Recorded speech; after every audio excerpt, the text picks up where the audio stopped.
여러분들 아마존 밀림이 사라지고 있다는 얘기를 뉴스에서 종종 들어보셨을 겁니다. 어느 정도로 지금 이 아마존 산림이 사라지고 있는가? 하루 평균 여러분 축구장 3,000개 면적이 지금 없어지고 있다고 합니다. 안 놀라시네요, 여러분들. 우리 일이 아닌 것 같지만 아마존이 지구에 산소를 20% 이상 공급한다고 합니다. 그러니까 지구의 심장이자 허파인 이 아마존이 여러분 1년이 아니라 하루에 축구장 3,000개의 면적이 없어지고 있다는 거예요. 어마어마한 거죠. 최근 4년간 벌채한 그 면적이 우리나라 3분의 1의 면적이 해당된다고 합니다.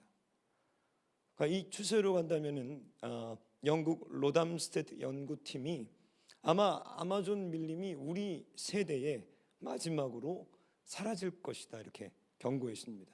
다음 세대는 그 다음 세대의 지도에는 이제 아마존의 밀림이 없어지는 거죠.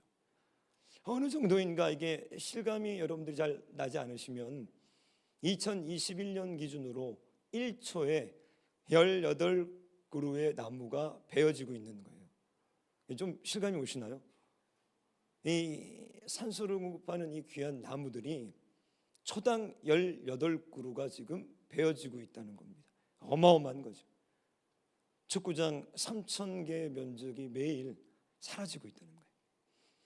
오늘 본문 말씀이 여러분들 세례 요한이 예수님의 공생애를 준비하면서 여기 세례를 받으러 나온 무리들에게 한 얘기입니다. 전혀 예수를 안 믿거나 교회 바깥에 있는 자들이 아니라 광야까지 나와서 세례 요한에게 지금 세례를 받겠다고 온 자들에게 요한이 하고 있는 그 메시지에 여러 가지 단어들을 보시면 굉장히 불쾌해요. 어떤 말을 쓰는가? 처음에 여러분 보시면 세례를 받으러 나온 무리들에게 독사의 자식들이라고 합니다. 제가 한번 여러분 독사의 자식들이라고 한번 해볼까요, 여러분들? 굉장히 불쾌하죠. 아주 강한 논조 있는 단어인데요. 그 다음에 이 설교에 나오는 말들이 대부분 이런 말들입니다. 이 돌들로도 하나님이 능히 아브라함의 자손을, 그게 뭐야? 돌들로도. 얼마나 굉장히 모욕적인 말이죠. 오늘 우리가 읽지 않았지만 이 세례 요한의 메시지의 마지막에는 뭐라고 그러냐면 하나님께서 손에 키를 들고 이 타작마당의 비유를 통해서 알곡은 모아 곡간에 들이고 죽정이는 불에 던져서 지옥이죠. 태워버리시리라. 이렇게 오늘 설교는 마칩니다. 이 설교에서 오늘 요한이 지금 자기에게 세례를 받으러 나온 무리들에게 하고 있는 핵심 메시지가 9절에 있는데 다시 한번 우리가 한번 이 9절 말씀을 읽어보겠습니다. 같이 읽겠습니다. 이미 도끼가 나무 뿌리에 놓였으니 좋은 열매 맺지 아니하는 나무마다 지켜 불에 던져지리라. 18그루의 나무가 1초에 사라지는 것처럼 마치 이 얘기를 지금 요한이 하고 있는 거예요. 근데 여기 중요한 몇 가지 단어들을 우리가 집중해서 봐야 됩니다. 첫 번째는 이미라는 거예요. 하나님의 심판을 선포하면서 앞으로 심판이 지금 올 것이다 이렇게 예언한 것이 아니라 벌써 와 있다는 거예요. 벌써 지금 심판이 이미 시작되었다는 거예요. 그리고 또 무슨 단어에 주목해야 되는가? 나무 뿌리에 놓였다고 요한은 얘기합니다. 여러분, 이게 무슨 의미인가? 여러분들도 눈치채실 거예요. 하나님께서 이 도끼를 나무의 가지나 잎사귀나 꽃에 된 것이 아니라 밑둥, 그 뿌리에 댔다라는 것은 이제 하나님께서 어떻게 해요? 이 심판을 통해서 다시는 기회를 주지 않을 거다라는 거예요. 기회가 사라질 것이라는 거예요.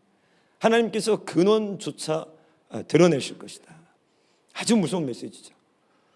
베드로전서 4장 17절 18절에서 세례 요한뿐만 아니라 그리스도의 제자들이 동일한 메시지들을 전했습니다. 우리 베드로전서 4장 17, 18절 말씀을 같이 한번 우리 한 목소리로 또 읽어보겠습니다. 같이 읽겠습니다. 하나님의 집에서 심판을 시작할 때가 되었나니 만일 우리에게 먼저 하면 하나님의 복음을 순종하지 아니하는 자들의 그 마지막은 어떠하며 또 의인이 겨우 구원을 받으면 경건하지 아니한 자와 죄인은 어디에 서리요.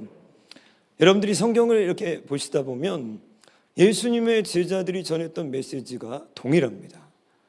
그 흐름과 맥이 동일해요. 여러분들이 다락방에서 이렇게 쭉 예배를 드리시면 대부분의 목사님들이 비슷한 메시지를 전합니다. 그죠? 짜고 나온 것처럼 동일한 메시지를 전해요. 저희들이 사전 모의하고 오는 게 아닙니다, 여러분. 각자 자기 집에서 자기 처소에서 자기가 기도하면서 받아서 나온 말씀들을 전하지만 대부분은 비슷해요. 다르다. 그럼 여기 있기가 어렵습니다. 그건 누가 쫓아내서가 아니라 이 심판의 회중에 의인이 악인이 견디지 못하는 것처럼 다른 것들은 복음이 아니기 때문인 거예요. 근데 오늘 이 베드로전서 4장 17절 보시면 여기도 무서운 경고가 있습니다. 하나님께서 하나님의 집에서 심판을 먼저 하시겠다는 거예요. 자, 교회는 하나님의 방주인데 그러면 하나님의 심판에서 여기가 예외여야 하는데 하나님은 먼저 타겟을 어디로요? 여기부터 하겠다는 거예요. 예배드리는 자들부터. 여기가 먼저 시작하면 그럼 밖은 안전한가? 예수님 안 믿는 사람들은 안전한가? 오히려 반문하죠. 만약에 하나님의 집에서 심판을 먼저 하면 복음에 순종하지 아니하는 자들, 이방인들은 어떻게 하겠느냐? 그러면서 뒤에 이어지는 말씀들은 아주 무섭습니다. 의인이 뭐라고요? 겨우 구원을 받는다. 여기 가까스로라는 거예요. 아주 힘겹게. 천국에 겨우 의인이 들어가게 된다면 경건하지 아니한 자와 죄인들은 어디에 서겠느냐? 못 들어간다는 거예요. 하나님 말씀에. 의인도 이렇게 하나님의 나라에 들어가기가 어렵단다는 거예요. 자, 근데 우리 문제가 있습니다. 그건 무엇인가? 오늘 이 세례 요한에게 세례를 받으러 나왔던 무리들과 동일한 문제들이 우리 안에 있어요. 그게 뭐냐면 우리는 이런 사태의 심각성을 갖고 있지 않다는 거예요. 오늘 이 본문에 나왔던 많은 무리들은 속으로는 어떻게 하고 있었는가? 아브라함의 자손이라고 생각하고 있었어요. 바꿔 말하면 이들은 이렇게까지 세례 요한과 베드로 사도들과 같이 심각하게 자신들의 구원을 받아들이지 않고 있었다는 거예요. 굉장히 영적으로 안일해 있었다는 거예요. 그래서 오늘 이 본문에서 두 그룹으로 나눠지는데 아주 팽배한 기싸움이 있습니다. 세례 요한처럼 하나님의 말씀을 받아서 깨어서 전했던 선지자와 여기 세례받으러 나왔지만 마음은 붕 떠있던 이들 사이에 어떤 차이점이 있었는가? 바로 영적인 안일함인 거예요. 우리가 하나님 앞에서 어떤 사람들의 삶에 어떤 가정에 도끼가 나무 뿌리에 놓이는가? 영적으로 안일한 자들입니다. 이 영적으로 안일한 자들은 그럼 어떤 부분에서 안일한가? 그 특징들을 제가 몇 가지로 한번 살펴보려고 해요. 우리들이 어떤 부분에서 지금 치명적으로 안일한가? 첫 번째는 구원에 대해서 저희들이 안일합니다. 오늘 이 세례 요한에게 책망을 받았던 이들은요, 말씀드렸지만 속으로 8절에 아브라함의 자손이라고 생각하고 있었어요.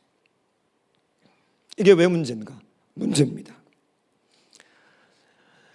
제가 어제 이 탈북인들 신우회 모임에 가가지고 말씀을 전할 기회가 있어서 또한 6개월쯤 돼서 거기 한번 또 방문했습니다.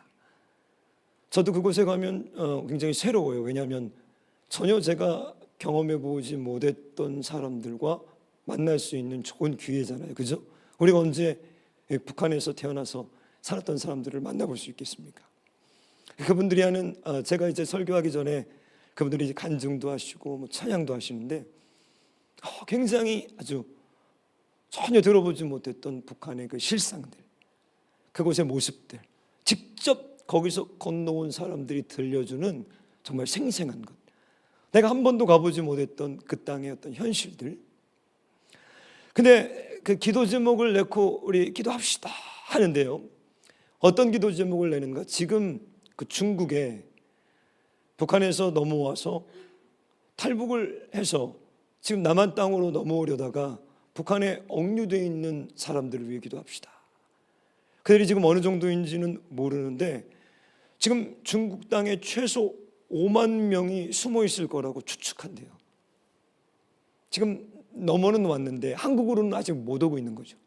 왜 한국으로 못 오는가? 여러분들 압록강을 건넜다고 올 수 있는 것이 아니라 그 자세히 들어보니 태국, 라오스, 몽골 세계를 돌아서 많은 고초를 겪고 겨우 이곳으로 오더라고요.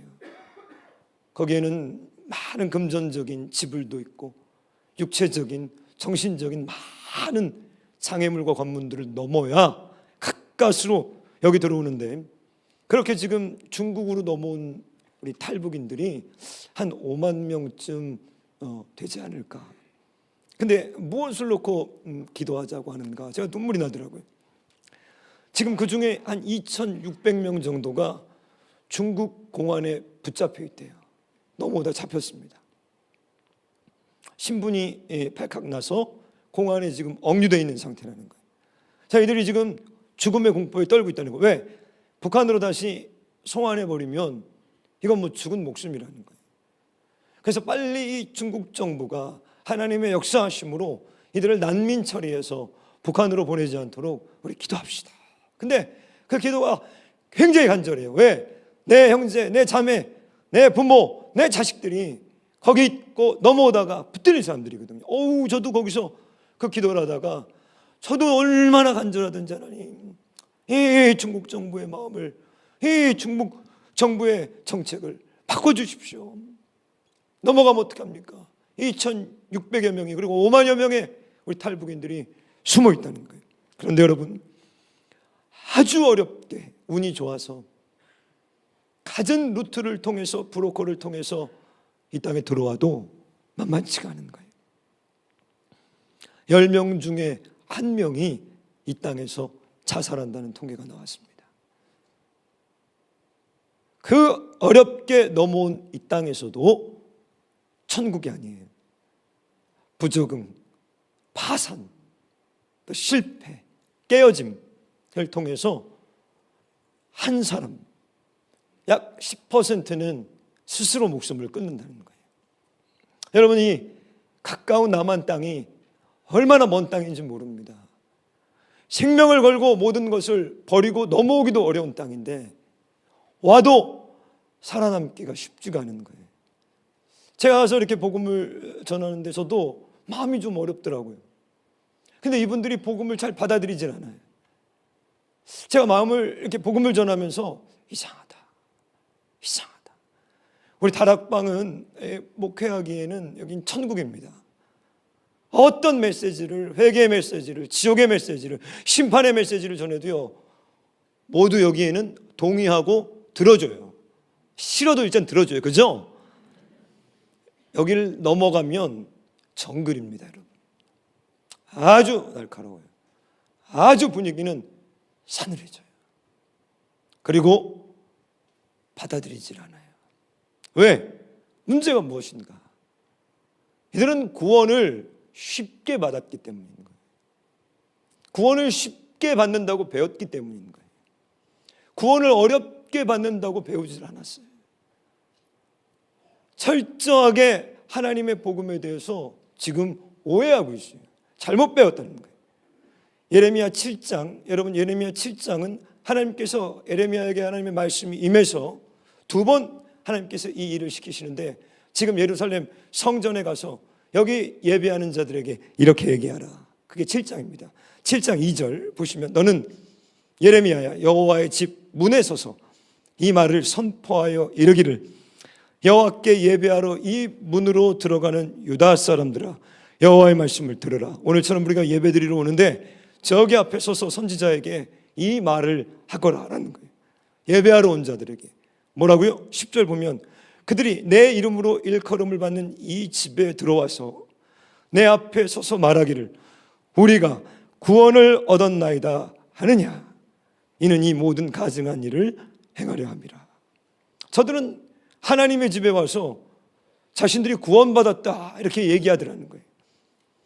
그러면서 12절 무시무시한 경고를 하시는데, 너희는 내가 처음으로 내 이름을 둔 처소 실로에 가서 내 백성 이스라엘의 악에 대하여 내가 어떻게 행하였는지를 보라. 야, 이게 무슨 얘기인가? 이스라엘이 가나안 땅에 처음 들어왔을 때 여러분 정착하면서 실로에 하나님의 처소를 두었습니다. 거기서 엘리가 하나님의 언약궤를 두고 거기가 이스라엘 영적인 중심지였습니다. 아직 예루살렘에 성전이 지어지기 전에, 예루살렘으로 이주하기 전에 실로가 영적인 중심지였습니다. 거기가 이스라엘의 영적인 주 무대였어요. 거기 제사장이, 거기 언약궤가 있었는데 하나님이 거기를 어떻게 했는지 너희들이 가서 봐라. 없어져 버렸어요. 황폐화됐습니다. 다 사라져 버렸어요. 엘리의 두 아들이, 그리고 엘리가 하나님의 심판으로 한날에 모두 사망했어요. 언약궤는 뺏겼습니다. 왜? 도끼가 나무 뿌리에 놓였어요. 근데 이스라엘 백성들은 이 과거를 계속 반복합니다. 성전에 드나들면서 우리가 구원을 받았다는 거예요. 헛된 구원의 확신을 2000년 전에도 갖고 있었고 오늘도 갖고 있는 거예요. 여러분, 이 땅을 살아가면서 우리가 귀중한 것일수록, 값어치 있는 것일수록 많은 대가를 치러야 됩니다. 절대로 그냥 얻어질 수 있는 것이 없어요. 그런데 우리들의 구원이, 여러분들 어떻게 얻으셨습니까? 구원 받으셨습니까? 구원의 증거가 있습니까? 여러분, 오늘 죽어도 하나님 나라에 들어갈 확증된 믿음의 열매들이 있습니까? 여러분 안에 기쁨이 있습니까?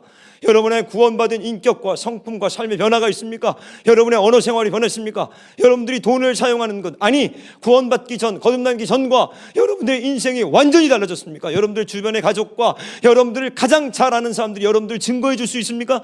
여러분들의 주변에 여러분들을 통해서 하나님께로 돌아온 사람들이 몇 명이나 있습니까? 여러분들 날마다 하나님의 말씀을 묵상합니까? 그 말씀이 달고 오묘해서 그 말씀에 나를 쳐서 복종하고 있습니까? 여러분들은 오늘도 천국에 대해서 소망하며 이 땅을 사랑하지 않고 영원한 보이지 않는 하나님의 나라를 소망하고 있습니까? 지옥에 대해서 떨고 있습니까? 죄를 미워합니까? 이런 증거들이 성경에 수백 가지가 나와요. 그런데 이런 증거가 하나도 없어요. 마음에 기쁨이 없습니다. 자유가 없습니다. 구원받은 사람들에게 나타나야 되는 죄와 싸워 피 흘리기까지 승리하는 이 믿음이 없어요. 내 주변에 나를 보고도 누구도 인정해 주지 않는 그런 철치맨이에요. 교회만 오고 있는 거예요. 그런데 마음이 태평해요. 구원에 대해 목마르지 않아요. 구원에 대해서 고민하지 않아요. 내가 오늘 죽으면 하나님 앞에 서면 내가 과연 심판대 앞에서 오늘 내 영혼이 하나님의 구원함을 받을 수 있을까? 이런 고민이 없어요. 이런 고민에 몸부림치질 않아요. 그런 사람이 적어요. 설교를 해보면, 가지고 말씀을 전해보면 그런 자들이 너무 없어요. 웃기는 얘기나 들으려고 합니다. 귀를 즐겁게 해주는 얘기들만을 바라고 있는 거예요. 여러분 구원 받으셨습니까? 이건 여러분 스스로에게 질문해 보셔야 돼요. 오늘 이들에게 왜 세례 요한은 날카로운 심판의 메시지를 던지고 있는가? 이들이 이 위대한 구원에 대해서 안일하게 여겼다는 거예요. 히브리서 기자는 너희가 이 큰 구원을 등한히 여기면 어찌하리요? 우리는 지금 속고 있습니다. 구원을 은혜로 받는다 이렇게 가르쳐버리면서 구원은 거저 주시는 것이다. 그렇기 때문에 어떤 대가도 치르지 않고 어떤 희생과 어떤 자기 부인이 없이 스스로 만든 구원의 확신에 착각 속에서 살아가는 거예요. 철저하게 자기를 부인하지 않고 십자가에 못 박지 않고 내 생명을 하나님 앞에 온전히 드리지 않고 거기에 구원 없습니다. 이들은 이 구원에 대해서 안일했던 거예요. 두 번째, 어떤 부분에서 이들이 안일함에 빠져 있었는가? 그건 오늘 본문 말씀을 보시면 죄에 대한 안일함이었습니다. 오늘 세례 요한의 이 메시지, 이건 영적으로 이들의 어퍼컷이었어요. 이들은 충격을 받았습니다. 왜? 들어보지 못한 얘기였거든요. 이들이 예루살렘에서 랍비들을 통해서, 사두개인들을 통해서, 바리새인들을 통해서 한 번도 들어보지 못한 메시지예요. 왜? 사두개인은 부활이 없다고 믿었습니다. 사두개인은 영이 없다고 믿었어요. 사두개인은 다음 세상에 없다고 믿었던 사람들이에요. 왜? 그들은 철저하게 현세적인 사람입니다. 바리새인들은 철저한 구원의 확신을 다 갖고 있던 사람들이에요. 이방인들은 모두 지옥의 불쏘시개지만 우리는 다 구원받은 자들이라고 믿고 가르쳤어요. 그런데 광야에서 웬 메뚜기와 석청을 먹으면서 약대 털옷을 입고 있던 어떤 한 선지자가 독사의 새끼들, 돌들로도 하나님이 아브라함의 자손을 만들 수 있다고 그러니까 경악한 겁니다. 놀래버린 거예요. 그래서 물어요. 그럼 우리가 무엇을 해야 되겠습니까? 그런데 여러분, 세례 요한이 던져준 얘기가 아주 충격적입니다. 세리들은 부과된 것 외에 더 거두지 말고, 군인들은 강포하거나 빼앗지 말고 거짓으로 고발하지 말아라. 자, 이 말은 뭐냐면 이들이 거짓말을 그냥 하면서 슬쩍슬쩍 세금도 떼어먹고 뇌물도 받아 먹으면서 그러고 지금도 교회를 오고 있었다는 거예요. 슬쩍슬쩍 야한 동영상들도 밤에 보고 헛된 생각들을 하고 장사하면서 슬쩍슬쩍 세금도 다 떼어먹고, 왜? 다 그러니까. 다 그렇게 사니까, 다 그렇게 하니까. 그리고 지금 세례받으러 나왔다는 거예요. 그런데 그것도 모르고 있더라는 거예요. 이게 우리 영적인 죄의 치명적입니다. 죄를 짓는 순간부터 죄에 대해서 무감각해지는 거예요. 그래서 지금 이런 거짓과 위선된 삶을 살면서도 스스로 속이면서 죄에 대해서 안일해져 버리는 거예요. 그게 타성화되고 만성화되기 시작합니다. 거기에서 완전히 미지근해져 버리는 거예요.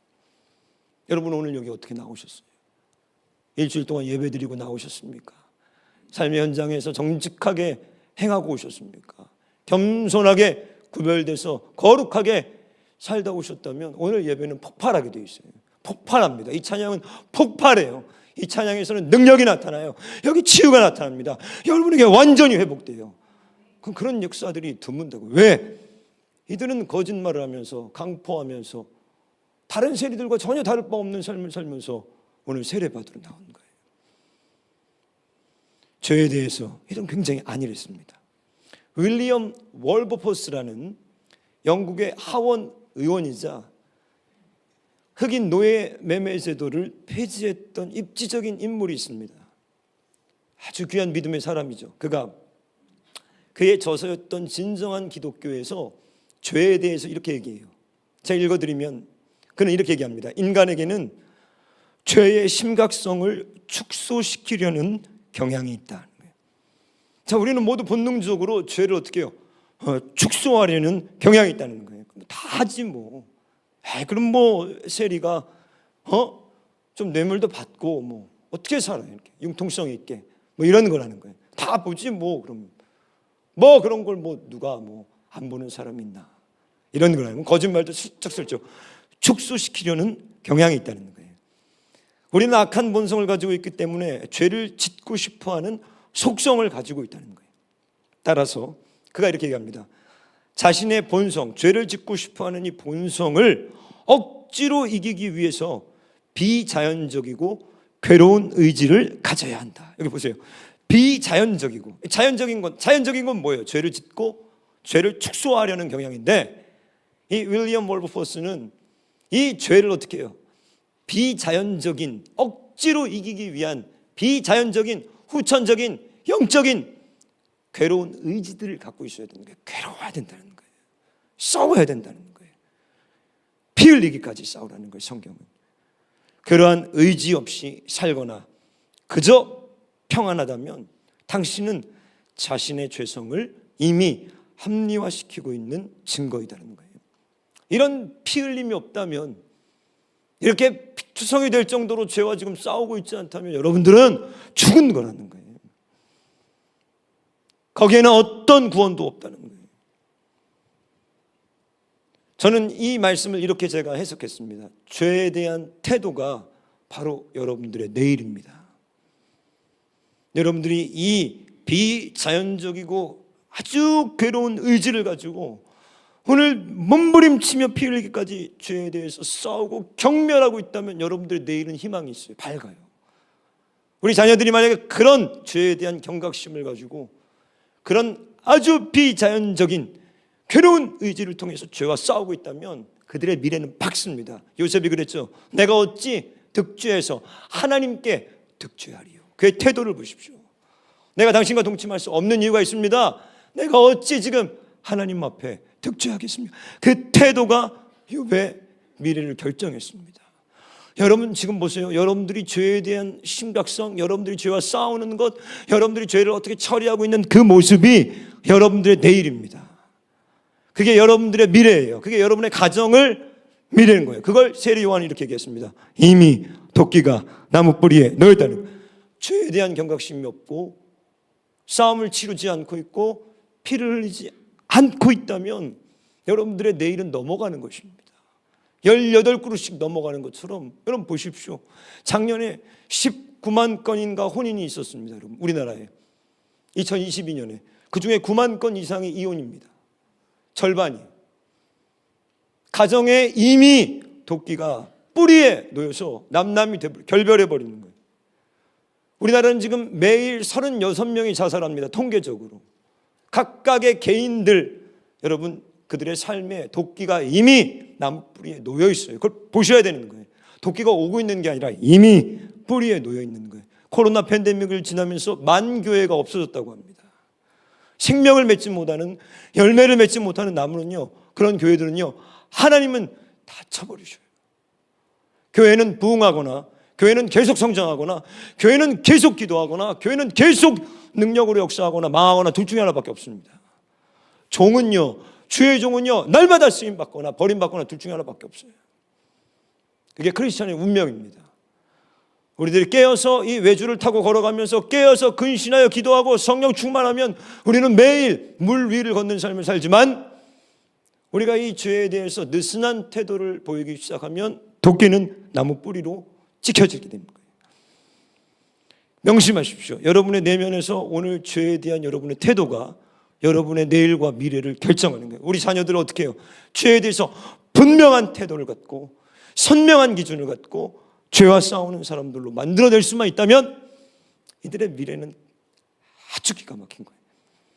자, 오늘 이 세례를 받으러 나왔던 이 무리들이 하나님 앞에 책망을 들었던 영적인 안일함은 구원에 대한 안일함 그리고 죄에 대한 안일함이었어요. 그리고 마지막으로 이들은 무슨 영적인 안일함을 갖고 있었는가? 이들은 변화에 대해서 안일했습니다. 이들은 변화하려고 하지 않았어요. 변화에 무관심했어요. 돈에는 많은 관심이 있었어요. 아파트 하나만 청약받으려고 해도 어마어마한 관심을 갖고 있습니다. 내 자녀 교육시키는 거에서 얼마나 머리가 돌아가는지 몰라요. 그런데 이상하리라 만큼 변화에 대해서 자신의 영적인 성장에 대해서 하나님을 닮아가는 이 변화에 대해서는 무감각한 거예요. 왜? 오늘 본문이 지금 그걸 얘기하고 있습니다. 오늘 8절에서 너희들이 회개에 합당한 열매를 맺어야 된다. 회개는 말로 하는 게 아니다. 회개는 우는 게 아니야. 회개는 앞에 나와서 후회하는 것도 아니에요. 회개가 후회하는 거라면 가장 회개를 잘한 사람은 가롯 유다입니다. 그렇죠? 후회하다 자살했어요. 회개는 그게 아니라는 거예요. 회개는 뭐예요? 변화하는 거예요. 달라지는 거예요. 그 열매, 그럼 반드시 열매가 맺어지게 되어 있습니다, 여러분. 제가 이 설교를 준비하면서 이것저것 찾아보는데 어떤 기사의 제목이 이겁니다. 세상이 바뀌고 있는 걸 그들만 몰랐다. 세상은 바뀌고 있는데 그들만 몰랐다. 이게 뭐냐? 변화에 대처하지 못해서 몰락한 기업들입니다. 뭐 코닥, 노키아 다 사라져버린 것들이 우리나라에. 그러면서 이 기사에서 싸이월드 얘기를 하더라고요. 아시는 분이 있을 겁니다. 1990년대 후반 그리고 2000년대 초반 우리나라 저도 싸이월드의 미니 홈페이지가 있었습니다. 기억나시죠 여러분들도? 어느 정도였는가 시작한 지 3년 만에요 회원이 1000만 명이 넘었어요. 그러니까 우리나라 인구 중에 5명 중에 1명이 이걸 하고 있었다는 거죠. 지금 어떻게 됐습니까? 없어져 버렸어요. 없어졌어요. 사라졌어요. 우리 어르신들 뭐 조금 나이 있으신 분들 다 기억하지만 예전에 우리가 음악을 들으려면 가서 레코드판이나 CD, 뭐 테이프 이런 거 샀잖아요. 미국의 유명한 타워 레코드사가 있습니다. 그 노란색에 빨간색으로 타워 레코드. 전 세계의 체인망을 갖고 있었는데 연간 1960년대 연간 이들의 매출이요 1조가 넘었어요. 연간 거의 2조에 가까운 매출을 올리고 있었지만 2006년에 파산했습니다. 왜 파산했는가? 이제 누가 CD로 들어요? 누가 레코드판, 누가 그런 거 집에 갖고 있습니까? 누가 테이프 이런 거 있지도 않아요. 음원이 바뀌고 있습니다. 스트리밍으로 변하고 있어요. 그리고 온라인 플랫폼이 등장했는데 이들이 가장 놓쳤던 게 뭐냐면 온라인 거래를 뒤늦게 시작한 거예요. 아주 늦었습니다. 2006년에 파산했어요. 모르고 있다는 거예요. 지금 변해야 된다는 걸 모르는 거예요. 예수님이 우리를 부르는 그 순간부터 변해야 됩니다. 말이 변해야 돼요. 생각이 변해야 돼요. 행동이 변해야 돼요. 사상이 변해야 돼요. 옷 입는 게 변해야 돼요. 돈 쓰는 게 변해야 돼요. 다 변해야 돼요. 완전히 변해야 돼요. 어느 정도로 변해야 되냐? 그냥 없어져야 돼. 내가 죽어버려야 돼. 내가 완전히 거듭나. 그래서 다른 사람이 봤을 때 뭐야 이건 새 것이 되었도다. 이건 거예요. 겉은 똑같은데 그 내면과 속이 완전히 바뀌어서 주변의 사람들이 보고 뭐라고 그래요? 새 것이다. 달라졌다. 근데 우리는 변화가 너무 더딘 거예요. 변화가 너무 없는 거예요. 아주 미비한 변화들이 있는 거예요. 교회를 다니고 하나도 안 바뀌고 뭐만 바뀌냐? 교회 오는 것만 바뀌어요. 제가 우리 가족들 전도하고 처음에 너무 가슴 아팠던 게 뭐냐면 그렇게 우상을 섬기고 애를 쓰면서 기도해서 교회까지 데리고 오는 것도 힘든데 교회 오니까 뭐만 바뀌냐? 교회 오는 것만 바뀌어요. 하나도 안 바뀌어요. 돈 쓰는 거, 돈 사랑하는 거 하나도 안 바뀝니다. 여러분, 말투도 안 바뀝니다. 생각도 안 바뀌어요. 철저하게 현실적이에요. 철저하게 하나님의 나라를 소망하지도 않아요. 아무것도 안 바뀌어요. 아무것도 안 바뀌어요. 예수 믿으면 다 바뀌어야 돼요. 다 바뀌어야 돼요. 미국의 톰 레이너라는 목회 컨설팅 전문가가 있습니다. 이분이 책을 썼는데 책 제목이 너무 재밌어요. 책 제목이 뭐냐? 죽은 교회를 부검하다 이거예요. 부검. 너무 흥미롭더라고요. 이분은 지금 미국이 어느 정도인가? 영국 교회는요 20년 만에 반토막 났습니다. 통계적으로 영국 교회가 20년 만에 반토막이다. 그래서 영국은 지금 선교사를 우리에게 보내달라고 하고 있어요. 우리가 선교지다. 우리가 선교지야. 교회들이 넘어갑니다. 이슬람이 다 매각해요. 무서워요, 여러분. 이슬람이 전략적으로 유럽을 포교하기 위해서 들어가가지고 애들을 낳고 그들이 리더들이 되고 교회 건물 나오면 다 매수해 갑니다. 우리나라 지금 이슬람들 들어오고 있는데 출산율이 0.78이에요. 제가 여기 공신 아닙니까? 4명 낳았어요, 여러분. 이기려고. 이들은 애를 막 낳아버려요. 조금 있으면 어떻게 되냐? 이슬람화가 돼버리는 거예요. 법률이 바뀝니다. 문화가 바뀌어요. 이슬람 사원들이 건립돼요. 교회들이 넘어가요. 이게 이슬람의 전략이에요. 근데 영국 교회는 20년새 교인이 반토막 났어요. 미국의 최대 남침내 교단, 우리나라는 장로교가 제일 큰 교단인데 미국은 남침내 교단입니다.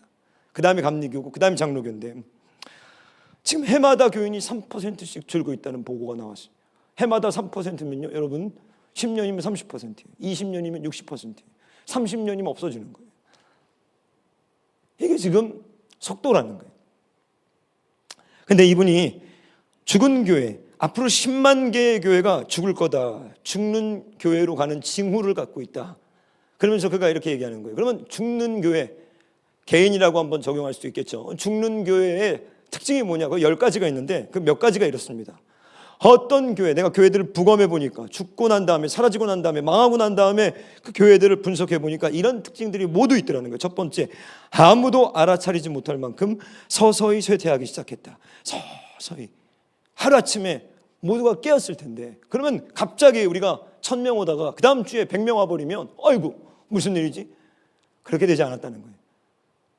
아주 은밀하게 시작됐는데 두 번째, 이 교회들은 예산을 철저하게 내부지향적으로만 사용했다는 거예요. 교회만을 위해서 돈을 썼다는 거예요. 자기들만의 교회였다는 거예요. 저는 그런 교회에서 우리 교회 너무 감사했습니다. 흘려보내고 또 흘려보내고 그렇구나. 이렇게 해야 사는 거구나. 이렇게 해야 우리가 사는 거구나. 흘려보내야 우리가 사는 거구나. 다른 사람을 살리기 전에 우리가 흘려보내야 사는 거구나. 그분이 여기 적은 거예요. 쇠퇴하는 교회들, 죽은 교회들의 특징은 언제나 이 교회들이 죽을 때 보면 어떤 성도들로 교인들이 차기 시작하냐면 교회에 오는 교인들이 어떤 교인들이냐? 언제나 나 자신만을 위한 교인들로 차기 시작한다는 거예요. 다 나 이건 거예요. 이게 망하기 직전의 교회의 모습이래요. 나 이스라엘이 출애굽기 32장에서 금송아지를 만들 때도 우리를 위해서 우리를 인도할 신을 만들어내라 이러는 거예요. 모세는 어디 갔는지 모르겠고 하나님은 뭐 어떻게 됐는지 모르겠고 나를 위해서 나를 인도할 내 병을 고치고 내 자녀들을 나에게 돈 갖다 주고 이 교회가 망할 때는요 이런 교인들이 밀려 들어오기 시작한다는 거예요. 그런 분들 빨리 나가주세요. 여러분. 교회를 위해서 빨리 나가주시는 게 우리 다락방을 위한 거예요. 왜? 예수 그리스도의 도의 처음이 십자가에서 나를 못 박는 거예요. 나를 못 박. 거기서부터 세례가 시작하는 겁니다. 그게 첫걸음이에요. 근데 우리는 그걸 마지막 과정으로 놓고 있어요. 지금 아무도 부인 안 합니다. 아무도 자기를 죽이지 않아요. 마지막에 이 관문을 갖다 넣습니다. 자, 교회는 이럴 때 망한다는 거예요. 목사들은 성도들과의 갈등을 최소화하는 안전한 길을 선택했다. 자, 나 요구하니까 아론이 그래 만들자 만들어버린 거예요. 왜? 부딪히기가 싫어요. 거세게 밀려오니까 타협하는 거예요. 목회자들은 이런 교인들이 많아지면서 철저하게 타협했다는 거예요. 안전한 길, 안전빵을 택했다는 거예요. 선한 청지기가 아니라 저들은 교회의 시설에 집착하기 시작했다. 이런 10가지 이유들을 들면서 마지막 핵심이 뭐였냐? 이거예요. 저들은 어떤 변화도 거부했다는 거예요. 변화되지 않았다는 거예요. 회개하라고 하고 돌이키라고 하고 이 얘기를 하고 있지만 변화는 거부했다는 거예요. 여러분 어떠십니까? 여러분은 변하고 계십니까? 여러분 1년 전과 5년 전에 여러분의 모습을 주변에서 여러분들을 봤을 때 입증해 줄 수 있습니까? 새 것이라고 여러분들 가족들이 여러분들에게 증명해 줄 수 있습니까? 그것이 없다면 우리들의 구원은 이미 물 건너간 아니란 우리들만의 공상이에요. 오스왈드 챔버스 여러분 잘 아시죠? 주님은 나의 최고봉, 유명한 우리 믿음의 사람 선진이었던 오스왈드 챔버스가요, 그 어느 날 묵상집에 이런 글이 있습니다. 제가 오늘 설교에서 참 은혜를 받고 여러분들에게 나눠줄게요. 오스왈드 챔버스가 뭐라고 하는가? 여러분들은 사람에게 보이지 않는 내적 사역을 충실히 이루고 있습니까? 여러분들은 사람들이 볼 수 없는 그 내면의 사역, 그것을 충실히 지금 하고 있습니까? 둘째, 예수 그리스도께서 당신의 삶의 모든 분야를 더욱 다스리고 계십니까? 더 많은 영역과 삶의 분야들을 예수님이 지금 다스리고 계십니까? 셋째, 우리에게 가장 영향력을 미치는 그것이 우리를 변화시킵니다. 그렇다면 우리는 우리 자신을 제한해서 우리의 애착이 언제나 그리스도의 속죄에 있게 해야 합니다. 여러분들의 내면이, 여러분의 삶의 모든 분야가 가장 여러분이 애착을 가지고 사랑하는 것 주님에 의해서 지금 변화되고 새로워지고 있는가? 오늘 말씀을 여러분들 명심하십시오. 도끼가 이미 나무 어디에, 뿌리에 놓여서 우리의 모든 것들을 넘어뜨리려고 할 때 오직 이 임박한 심판을 피할 수 있는 것은 회개에 합당한 열매를 맺는 것이라는 것을 기억하시고, 회개에서 영적인 안일함에서 벗어나 구원을 얻는 저와 여러분 되시길 주님의 이름으로 축원합니다. 우리 이 시간에 우리 한번 준비하신 예물을 올려드리면서 우리 영적인 이 안일함을 깨트려 주시옵소서. 성령님 찾아와 주시옵소서. 이곳에 주님의 성령님 찾아와 주시옵소서. 우리 그 고백하며 찬양하며 하나님 앞에 준비한 예물 올려드리겠습니다. 하늘의 문을 여소서. 하나님, 우리를 영적인 이 안일함 가운데서 오늘 깨워주시옵소서. 성령께서 기도할 때 한 사람 한 사람 가서 흔들어 깨워주시옵소서. 그의 영혼을 깨워주시옵소서. 우리 가정과 교회와 직장과 우리의 삶과 우리 인생에, 우리의 건강에, 우리의 미래에, 아니 우리 현재에 지금 놓여있는 이 심판의 도끼들을 걷어주시옵소서. 오늘 우리를 살리시고 회복시키실 우리 주님을 찬양합니다. 드려진 예물들이 하나님 나라의 가장 낮은 곳으로 곳곳으로 지혜롭게 흘러들어가게 하시고, 이제는 우리 주 예수 그리스도의 은혜와 하나님 아버지의 사랑과 성령 하나님의 감화 감동 고통 역사하심이 오늘 두려움 가운데 깨어 회개에 합당한 열매를 맺는 귀한 그리스도의 권속들 가운데 이제로부터 영원토록 함께 계시기를 축원하옵나이다. 아멘.